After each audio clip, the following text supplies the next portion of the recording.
Hey, the Summer and Cynthia show is with you on your computer right now. Right now. Hello, everybody. We, Welcome back.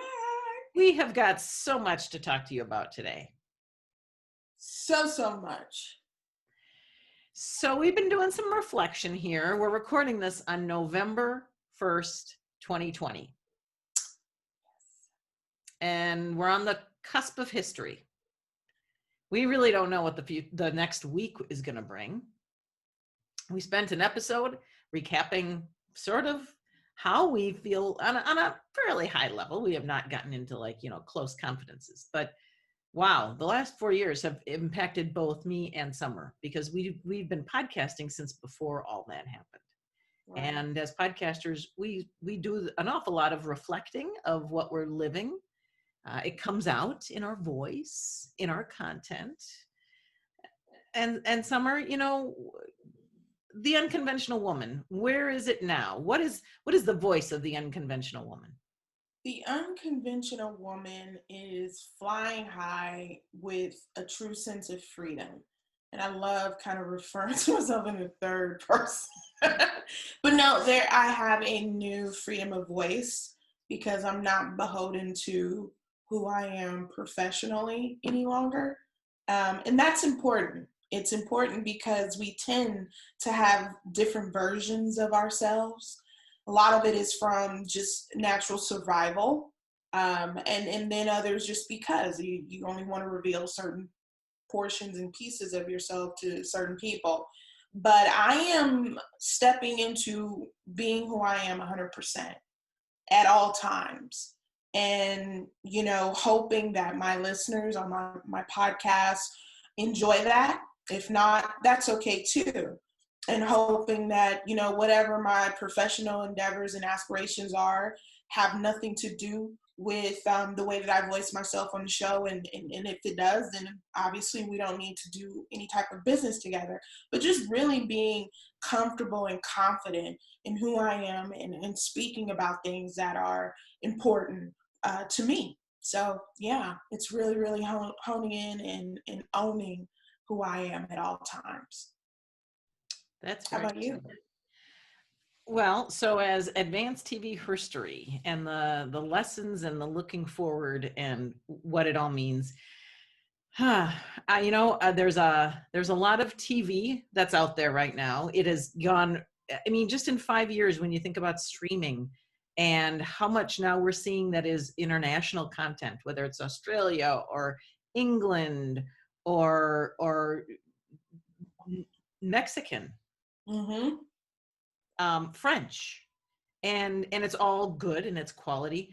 Is that where my head is? Well, that's what academics are for. That's what reviewers are for. And so I'm continuing to hone a very feminist voice within advanced TV history. I am going back much further than just the what we currently see. Those are fun interviews to do. Sure.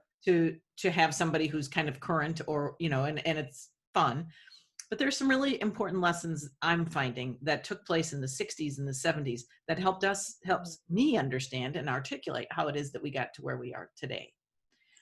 I don't think we have exhausted the opportunity for women storytellers to tell the stories, and by storyteller I mean authors, podcasters, movie makers, whatever, to tell the stories of some of the most incredibly talented TV women or women who were very powerful on TV.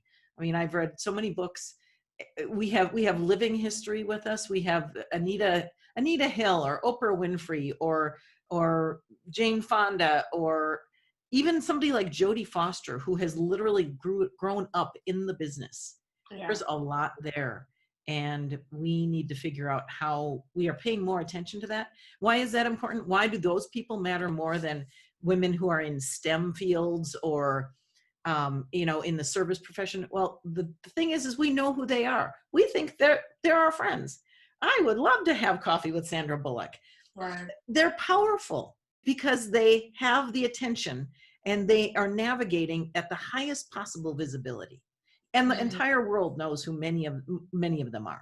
And so, yeah, we have to take our cue from them and their experience. And I believe, and that's what I try to do in the podcast, that in sharing those experiences, we have a greater well within ourselves. We Mm-hmm. also have more awareness that when we find ourselves in that situation, believe it or not, you might have to say to yourself, what would Jane Fonda do?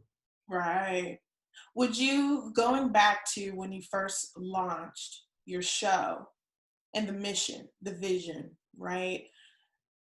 Fast forward to today, do you, and what prompted me to ask you this question is, you're leaning into the activism, the feminist part, and I'm sure this is as you learn the story of these incredible women, it's like, okay, it's more than just Hollywood fluff. These women went through extraordinary circumstances. So has maybe your storytelling, has that changed a little from day one jumping into this podcast to how you crank it out now, or is it pretty much still the same? It is definitely different, and my focus has narrowed quite a bit. I really am now looking at situations where there is more there than has ever met the eye, Yeah. as opposed to just, this is hard because I think my listeners kind of they like some of the ear candy. They like to have a fun clip of Connie Britton at the end of the episode that you and I did, of saying somebody out there on YouTube spliced together all of Connie Britton from Friday Night Lights as Tammy Taylor saying, hi y'all, hi y'all, hi y'all. And it's a great thing to watch on YouTube. It makes me happy. And I love Connie Britton. That's important stuff too. And so but I am definitely finding more focus. It's a little less about necessarily interviewing authors unless they really bring something incredible to the table. Academics, they are in a different realm of research, and some of the stuff that I have a network of professors, love them, love them, love them, love them, because they love their content and they just get so passionate about it. Yeah. Yeah. Yeah. And how does this factor into the future? And Summer, I guess, you said now that you no longer adhere to a situation at work where you would be concerned that what it is that you say has an impact or a bearing on your employment. And that as you are now building yourself as a brand and bringing your opinions forward, I certainly would hope that in fact that is adding to the value that you bring to whatever your next opportunity is, I hope so. because that really represents growth. Exactly. And being who you are, it's interesting. I was just talking to my mom the other day about this, and just again relishing in the freedom. And it's a small thing, but yet it has such a major impact. I am talking about the freedom to say and be who I am on my podcast. It doesn't sound huge, but again, when I say that I felt a little stifled because I was afraid of what others may learn about me, and now not caring, it's a different level of freedom, and I'm enjoying this moment in time. But no, not a but. It's just more of I'm anxiously looking forward to who I'm constantly becoming. Haha, going back to that awesome book. But yeah, it's these times cause for us to rise to the occasion. We have choices. We can either sit back, complain, do nothing, or we can go down a path of figuring out what we can do to move the needle. Mm-hmm. And it doesn't have to be these grand gestures of running for office or, launching the next billion-dollar business, but just small little things that you can do to just move forward and progress towards whatever that is. And I think, honestly, it's an example of that is right before your eyes, this show. I mean, just having the audacity to go from solely behind the mic to sharing ourselves and getting to naturally learn who we are as women before your eyes, mm-hmm. and assuming you care enough to watch We'll make it worth your while. Exactly. I hope so. I think so. Well, and so a little bit, I think, of what you're talking about is the idea of a sphere of influence. And we as women, and, from the time we're about 20, when we actually sort of care, until, you're exhausted and you just don't care. You are living in this sphere of influence. And yet we as women in the United States are not necessarily recognized for that. Yeah. When you hear the influence of women, it's usually as consumers, that there's this little secret that's in a market that 78% of some product is only bought by women in the household, or that women in the household spend X amount of the household spending. Yeah. And it's like, whoa, wait a second. Yeah, we are something. But we never do that. We never beat ourselves on the chest and say, we have this sphere of influence. Well, in addition to that, which is the financial side or the marketing side, we also have influence over the younger people in our lives, the older people in our lives. We are trusted in many ways to be the educators and the caregivers who are very carefully moving people into the next mindset. Here we are managing all of this cultural change. And that was another difference from the elections. I'm sorry to cut you off. In 2016, is you had a resurgence of women running for office, and it happened again in 2018. Yes. And it will continue to. And so I think that as well is we're no longer just supporting our man or whatever, but we are taking the lead to be beyond just major consumers. We are, more importantly, decision makers and influencers as well. Yes. And so that, that the more you recognize that people are paying attention, and I think,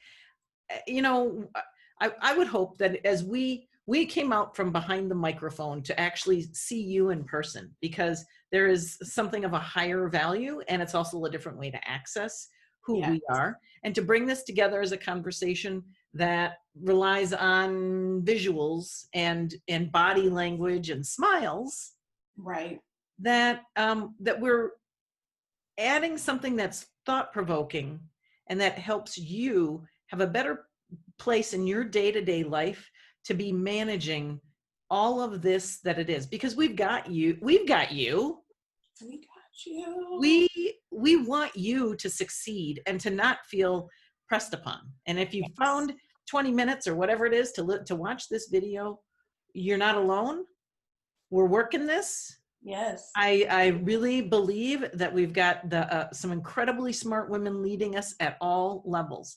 And moreover, that those who are working to the next step, that it's going to be good. And we need to kind of harness all of our spiritual, whatever that looks like.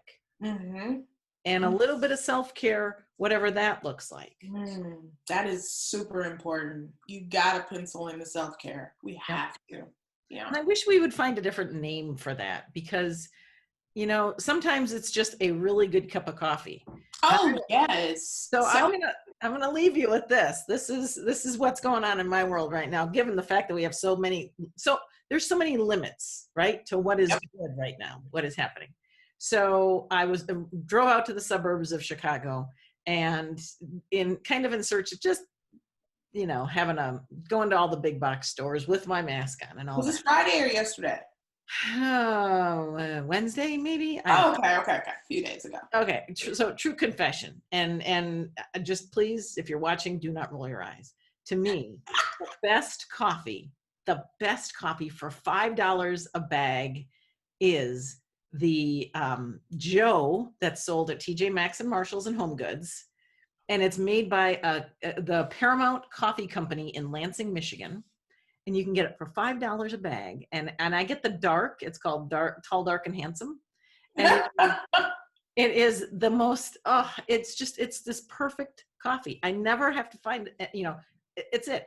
So I have a TJ Maxx and a Marshalls close by, but I don't know what their coffee receipt is. So I stumbled upon literally a cache of bags of my coffee at a Marshalls, and I literally am like stuffing them in my arms and carrying 6 bags of this coffee Oh, that's and hilarious. check You're out. hoarding coffee from TJ Maxx or Marshalls. Well, yeah, it's same thing. So Yeah. the little things, and it just when you find something that you like, stick with it, and then that's okay to call that self-care, because Yes. I'm taking control of my coffee experience, whatever that is. And I think the other thing that we've come through, and that we are learning, maybe it's more white women learning moving forward, is, everybody is different. Hmm. And that might seem really obvious, but when you're in a rather homogenous Yeah. neighborhood, Yeah. family circle of influence, no, there is a big, colorful, rich, smart, Yes, it is. needy, caring world out there. My example of self-care, actually, I'm going to give the example from yesterday, Halloween.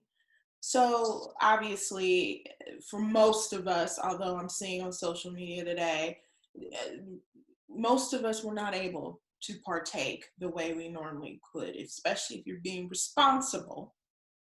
Um, and so one thing out of COVID, another silver lining in 2020 is I've gotten to know my neighbors. Otherwise, we just wouldn't. Our doors through the garage, so we can come and go and never have to go to that front door, only to check mail, period, right?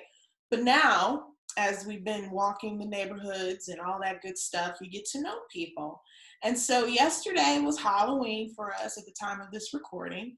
And I'm just a holiday girl anyway, but I'd already decorated the house inside, trying to figure out how did I want to give away candy. All we ended up doing was setting up a TV tray outside and a bowl and the honor system. If you wanted to come and dump the entire basket, that's on you. But anyway, that's what we did, is offering our gesture for trick-or-treaters. But we knew there was going to be activity because everybody had been decorating. And I'm talking as early as the day after Labor Day. People started having Halloween stuff. So I knew it was going down. And so as it was getting darker, I had an outfit for my dog. And not that we were going to go trick-or-treating, but we were definitely going to go at night just to see, everybody walking around. So begrudgingly, my husband joined me. I mean, he was in his feelings. Mr. Scrooge, I don't want to do this. This is stupid. But, you got to pull the card sometimes. We're doing this. We're walking the dog in the dark so we can see everybody. And as we were doing it, and you see people just really making sweet lemonade out of lemons, they're outside and just happy. Yep. And even if it was just for half an hour, or however long we were out there, in that moment in time, nothing mattered. It was, and even my husband started to smile and enjoy himself. And I'm like, literally, babe, this moment we are having a good time, not worrying about anything else. Yeah. And that's what I wanted. So you've got to steal those moments of hope and happiness, because otherwise we can just stew off the bad stuff.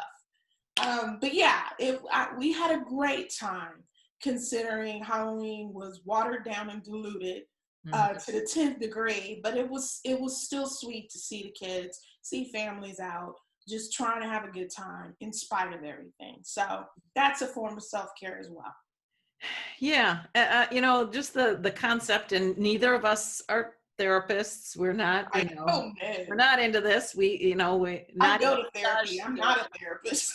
But I do also feel like, the self-care is almost sort of a reactive.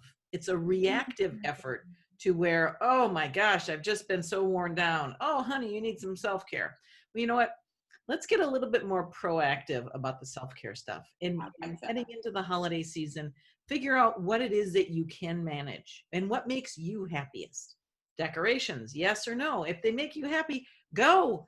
Today's November 1st. Get up, turn the TV off for the next 3 days and just decorate. And I was gonna say, we know the next few days are gonna be rough. Yep, so you've got to find something. Yes, fill up your reserves as much as you can, so that you have more as all of these variables happen, all of this change that we don't totally know how it's going to turn out happens. Agreed. So be in that space where you need to be ahead of time and put yourself there. And if everybody's giving you a weird look in the household or whatever, or somebody's feeling like you aren't paying enough attention to them, you know what, now is a really great time for everybody to just go find your happy. Yes. What a great way to end this. A positive sense. But you know, there's lots of happy out there. There's a lot of good, and there are wonderful people who want to share it with you, but they also want to make sure that you're doing okay too. Absolutely. So whether that's a pleasant evening walk with the dog or just having a good cup of coffee. Yeah, or binging your favorite show, cooking a good meal. There's so many ways to make your heart hump. So we implore you, especially for the next few days, you guys, make no mistake. We understand. It's been rough all year long. Yes. So if you can find, if you steal those moments of joy. And let us know what you do. What's your favorite thing to do when you want to, you know, not escape, but just find moments of joy. You got an email address? Yes, email us, right. So subscribe to the YouTube channel that's otherwise known as Summer and Cynthia. Stay tuned for more episodes because we're in this with you. We've got you. Let us know what you're thinking or what you want us to talk about, because we've made this step to be in video, to put ourselves out and to put these conversations out. Some of them are easy and fun. What? Oh, I'm just being a weirdo right now. Some of them are easy and fun, and some of them aren't. And we're pretty much prepared to handle all of it because we don't report to anybody but each other. Hello. Woo! Air high five. All right. Subscribe to us. Send us an email. We're going to get out of your hair. Go get some self-care going and stay tuned for more.